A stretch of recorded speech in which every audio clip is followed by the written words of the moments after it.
প্রথমেই কবিতা উৎসব এডি ক্রিয়েশনের সকল দর্শক বন্ধুদের শুভেচ্ছা, ভালোবাসা, প্রীতি, নমস্কার ও সালাম জানিয়ে অনুষ্ঠান আরম্ভ করার প্রাক মুহূর্তে কিছু কথা বলে নিচ্ছি। ইতিমধ্যে ইউটিউবে আপনাদের অনুগ্রহে শুভেচ্ছায় মালিমিলি আখ্যান পাঠ করে যাচ্ছি। মালিমিলি আখ্যান ঐতিহাসিক তথ্য সমৃদ্ধ বরাক উপত্যকা গড়ে ওঠার কাহিনী। এটা গ্রন্থিত আকারে প্রকাশিত হয়ে গেছে। 2 বছর অধিক সময় দৈনিক প্রান্তজ্যোতিতে প্রকাশিত হয়েছিল এবং এই উপন্যাসকে কেন্দ্র করেই ইয়াসমিন নিহার, আশুতোষ দাসের গল্পের সমাজ বাস্তবতা গবেষণা করেছেন। তাদের সবাইকে আমার কৃতজ্ঞতা জানাচ্ছি। পাশাপাশি অডিও উপন্যাস শোনবিলের সূর্যোদয় আমি পাঠ করে যাচ্ছি ইউটিউবে। দক্ষিণ আসামের বরাক উপত্যকার করিমগঞ্জ জেলার এশিয়ার দ্বিতীয় বৃহত্তম বিল শোনবিল। শোনবিলের সূর্যের উপন্যাসে আমি শোনবিল অঞ্চলের মানুষের দুঃখ, যন্ত্রণা, লড়াই, আবেগ, জন্ম, বিশ্বাস এবং রোমাঞ্চকর লুকায়িত সংস্কৃতি তুলে দেওয়ার চেষ্টা করে যাচ্ছি। এটাও জনপ্রিয়তার শীর্ষে রয়েছে। আমি চাকরি করতাম হাইলাকান্দি শহরের 100 বছর পুরনো গ্রাম মধ্যবঙ্গ বিদ্যালয়ে। এখন অবসরে আছি। এই স্কুলের ইতিহাস খোঁজার চেষ্টা করেছি, তার তথ্য সংগ্রহ করার চেষ্টা করেছি। কিছু তথ্য, কিছু কিংবদন্তি এবং কল্পনা রং দিয়ে আমি আরেকটা উপন্যাস আরম্ভ করতে যাচ্ছি। রথযাত্রার পূর্ণ দিনে আমি আরম্ভ করব। হাইলাকান্দি 100 বছরের পুরনো ঐতিহাসিক ঘটনার গৌরবময় পটভূমি নিয়ে নতুন ধারাবাহিক উপন্যাস আরম্ভ করতে যাচ্ছি।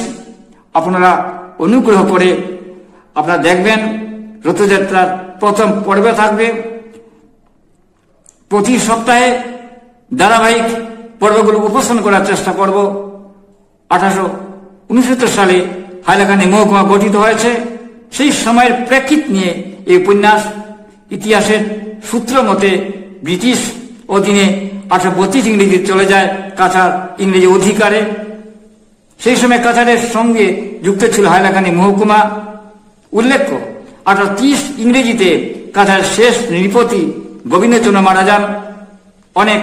অনেক কথা মধ্যবিত্ত গড়ে ওঠা চণ্ডীপুর বাগান, বর্ণী বীজ বাগান, শিশপুর বাগান ইত্যাদি গড়ে ওঠার কাহিনী, তাদের লোক সংস্কৃতি পাশাপাশি আসবেই। জলপ্লাবন থেকে রক্ষা করতে ব্রিটিশ সরকারের ইতিবাচক পদক্ষেপ এবং স্বাধীনতা আন্দোলনের চারণ কবিদের ভূমিকাও। টম্পা ও শম্পার কাকা দীনদয়াল কবিয়াল জীবনের কথাও। এইসব নিয়ে রোমাঞ্চকর ইতিহাসের সিন্ধুকুলের মণিমুক্ত দেখা সূর্য সেনের আত্মগোপনে বিস্তৃত অনালোচিত অধ্যায়ও। সেই সঙ্গে গ্রাহাম সাহেবের প্রেম সংঘাত, তার ব্রিটেনের মার্গারেট এলিনের সঙ্গে মতানৈক্য, অনেক কিছু কল্পনা, কিংবদন্তি আর সত্যের কষ্টি পাথরে উদ্ভাসিত এই উপন্যাস।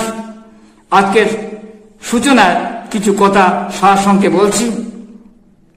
গ্রাহাম সাহেব, শম্পা দিদিমণি ও হারবারগঞ্জ। উপন্যাস শিরোনাম গ্রাহাম সাহেব, শম্পা দিদিমণি ও হারবারগঞ্জ। অবশ্যই প্রতি পর্বে ঐতিহাসিক তথ্যের সঙ্গে রোমাঞ্চকর ঘটনা আপনাদেরই আকৃষ্ট করবেই। উল্লেখ্য, সেই সময় হাইলাকান্দি শহরের মধ্য দিয়ে সুদর্শিনী দোলেশ্বরী বহতা নদী ছিল এবং আরেকটি নদী ছিল বর্ণী। গ্রাহাম সাহেব সাঁতার জানতেন না। তখন তিনি এসডিও হাইলাকান্দি মহকুমার। বর্ষার সময় বেগবান ধলেশ্বরী দেখতে গিয়েছেন। নতুন চা বাগান ডুবিয়ে দিয়েছে। বন্যার জল হু হু করে ঢুকছে বাগানে ও বস্তিতে, ঢুকে যাচ্ছে। তাই গ্রামের মানুষের অবস্থান পর্যবেক্ষণ করতে যাচ্ছেন তিনি। সঙ্গে রয়েছে পেয়াদা রতীশ বাগদি কাম পিয়ন। ভূতের ঘাটের বাঘের কাছে ঘূর্ণি জলে স্রোতে তাদের নৌকো ডুবে যায়। গ্রাহাম সাহেব ডুবছেন, ভাসছেন নদীর জলে। কাছেই হারবারগঞ্জ দেখছেন অনেকেই, কারো সাহস হচ্ছে না সবকে বাঁচাতে ঘন ঘূর্ণি স্রোতে জীবন ঝুঁকি নিয়ে জলে ঝাঁপিয়ে পড়তে। শম্পা ও চম্পা তখন ঝাঁপিয়ে পড়ে। সেই সময় ডিঙ্গি চালে জাল দিয়ে মাছ ধরছিল দূরে নৌকায় শম্পা দাস ও চম্পা দাস। দেখতে পরীর মতো তারা দুবোন, তাদের রূপ যৌবন যেন শরীরে ঝিলিমিলি করছে, যেন দুই পরী জলকেলি করতে নেমেছে ধলেশ্বরী জলে। তাদের বাড়ি নারায়ণপুরে। বাবা কুঞ্জমণি কবছর আগে কলেরায় মারা গেছেন। বাড়িতে তাদের মা রসমতী ছাড়া আর কেউ নেই। এখন দুবোন, শম্পার বয়স 18-19 হবে, তোমার 10 কিংবা 12 হবে। প্রতিদিন তারা মাছ বিক্রি করে জীবন জীবিকা নির্বাহ করছে। জাতিতে নিম্নবর্গের পাটনি সম্প্রদায়ের লোক। এদিকে টিলায় হারবারগঞ্জে বন্যাক্রান্ত কিছু গ্রামবাসী ও আশ্রয় নিয়েছে। সেখানে একটি উঁচু শির গাছ ভেঙে পড়েছে। গ্রাম সাহেব করিত কর্মা তাই ডালপালা কেটে সারিয়ে তুলতে শ্রমিক নিয়োগ করেছেন। আজ রোববার সপ্তাহে বড় হাট বসে হারবারগঞ্জে। কি জানি বন্যার জল দূর থেকে লোক আসতে পারবে কিনা, কি জানি বন্যার জন্য দূর থেকে লোক আসতে পারবে কিনা। দলেশ্বর নদীতে দোলা সাহেব নৌকো ডুবছে বলে চিৎকার করে জলে ঝাঁপিয়ে পড়েছিল শম্পা ও তম্পা। গ্রাম সাহেবকে ডাঙ্গায় তুলে দেয় দুবোন। তারা কিছুটা কষ্ট হয়েছে, তাদের জলের স্রোত খুব বেশি। জলে ভাসতে ভাসতে তারা বিসিং সাহেব, তখন সাহেবের পিয়ন কাম পেয়াদা রতিশ সাঁতরে তখন উঠেছে ডাঙ্গায়। গ্রাম সাহেবকে হালেকান্দি সবাই দোলা সাহেব বলতো। সম্ভব দোলা সাহেব অর্থাৎ গ্রাম সাহেবকে ডাঙ্গায় তুলে পেটে চাপ দিয়ে জল বের করে নিয়েছে শম্পা ওরফে স্বপ্না দাস। গ্রাম সাহেব খুব খুশি হলেন এবং তিনি মেনি থ্যাঙ্কস বারবার বললেন শম্পার দিকে চেয়ে। কিন্তু শম্পা তখন কিছু বুঝতে পারছে না, কেবল বেবাচেকা হয়ে ফেল করে তাকিয়ে রয়েছে দোলা সাহেবের দিকে, অর্থাৎ গ্রাম সাহেবের দিকে। তিনি ভালো বাংলা বলতে পারেন না, তবে সবার কথা বুঝতে পারেন। গ্রাম সাহেবের বয়স তারও খুব একটা বেশি নয়, প্রাণবন্ধু যুবক, চুল কোকড়ানো, একেবারে দুধে আলতা রং। এখানে হাইলাকান্দি তার ফার্স্ট পোস্টিং। তখন রথিস দোলা সাহেবকে বুঝালো শম্পা তম্পা খুবই ভালো, তবে তারা কথা তারা বুঝতে পারেনি, হত দরিদ্র তারা। তবে দুবোনই পড়াশোনা কিছুই জানে না, একেবারে নিরক্ষর। এখানে অর্থাৎ হাইলাকান্দিতে প্রাথমিক স্কুল একটিও নেই যে এরা এখানে পড়াশোনার পাঠ নেবে। এখানে লোক শিয়ালটে গিয়ে পড়ে, সেও শিয়ালটেকের মাওনা বাড়িতে থেকে ক্লাস 3 পর্যন্ত পড়েছে মীনা কুমারী বিদ্যা মন্দিরে। সে কথা শুনে তখনই এখানে কোনো পাঠশালা তৈরি করা যায় কিনা তিনি ভাবলেন। সেই থেকে প্রতিদিন কাজের শেষে হারবারগঞ্জ ঘাটে আসতেন সাহেব। গ্রাম সাহেব আর বহতা দোলেশ্বরীর বুকে নৌকো নিয়ে শম্পা চালাতো নৌকো। বইটার সঙ্গে নানা কথা বলতো শম্পা। গ্রাম সাহেবের সঙ্গে এইভাবেই বিন্দিসি প্রেমে শম্পা জড়িয়ে গেল ভালোবাসায়। তখন স্বাধীনতা আন্দোলন উত্থাল, সিপাহী বিদ্রোহের রেশ তখনও রয়ে গেছে। হাইলাকান্দি রণটিলায় মোহনপুর মৌজায় খণ্ডযুদ্ধে 134 রেজিমেন্টের বিদ্রোহীরা অনেক ধরাও পড়েছে, মারাও গেছে কেউ।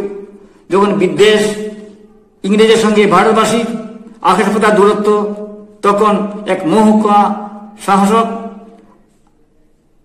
মহকুমা শাসক এক ব্রাত্য অশিক্ষিত মেয়েকে শিক্ষার আলো আনতে উঠে পড়ে লেগেছেন।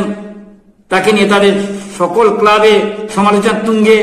তার বন্ধু টমাস এলিজাবেথ সহ কেউ সমর্থন করছেন না তাকে। তবু তিনি এগিয়ে এলেন। এদিকে কুকিরা ঘন ঘন বন্যার জলে সবকিছু খুঁয়ে এখান থেকে চলে যাচ্ছে তারা। আজও সেই কুকিরের পরিচয় চিহ্ন রয়ে গেছে হাইলাকান্দি শহরের লাগোয়া স্থান। তাই শতবর্ষের পরও এইসব জায়গা বিশৃঙ্খলা পরিচিতি বহন করে চলেছে।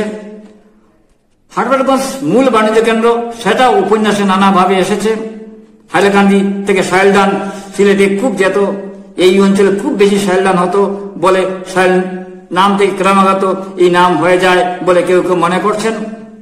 একদিকে স্বাধীনতা আন্দোলন অন্যদিকে নতুন চা গাছ জঙ্গল আবিষ্কারে বাগান পত্তন, দোলসরি ঘন ঘন বন্যা, শহরে রাস্তার টাউন কমিটি বাতি জ্বালিয়ে দেওয়ার ঐতিহাসিক তথ্য এবং গাঞ্জাখাউড়িতে দোলেশ্বরীর বন্যাস্থায়ী প্রকল্প রূপায়ণ অর্থাৎ বাঁধ নির্মাণ করতে কাতারের তৎকালীন ডেপুটি কমিশনার ক্যাপ্টেন ফিশার সাহেবের চিন্তা, উদ্বেগ, বাস্তব পদক্ষেপ। 1832 তার সুকল্পিত পদক্ষেপ নিয়ে সার্বিক সহযোগিতায় ঐতিহাসিক প্রখ্যাত প্রত্নতাত্ত্বিক রাজমোহননাথ আসেন। তৎসময় তিনি আসামের বাঁধ ও সেচ বিভাগের সুপারিনটেন্ডেন্ট ইঞ্জিনিয়ার ছিলেন।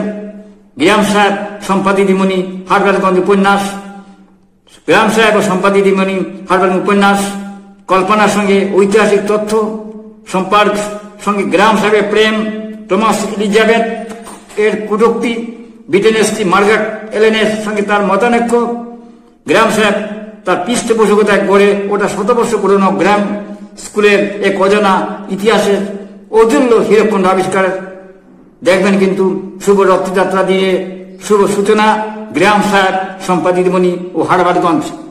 অবশ্যই দেখবেন গ্রাম সাহেব ও সম্পাদিদিমণি ও হারবাদগঞ্জ কবিতা উৎসবের রিক্রিয়েশন অনুষ্ঠান শুনুন, দেখুন, আমাদের পাশে থাকুন।